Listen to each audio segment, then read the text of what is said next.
l'évolution de nos équilibres financiers font qu'évidemment, ce qu'on a pu connaître dans un passé encore assez récent, sur une certaine approche de la santé publique, peut sembler bouleversée pour une large part, pour certains de nos compatriotes. La vérité, c'est que malgré tout, comme Thierry Calvo vient de le dire, nous avons un système qui est extrêmement généreux, et je ne sais même pas si le mot généreux est bon.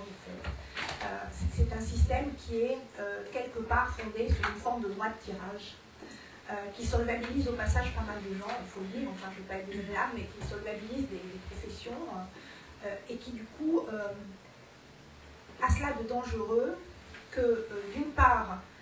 il plonge tout notre pays vers un déséquilibre des comptes publics,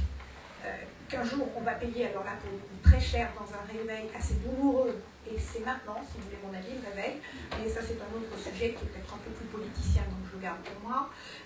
Mais deuxième aspect des choses, c'est que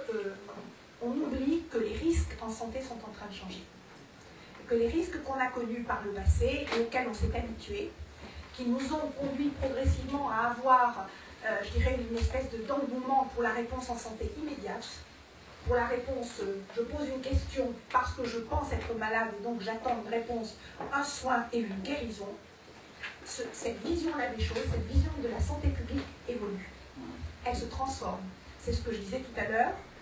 notre pays vieillit et les risques changent.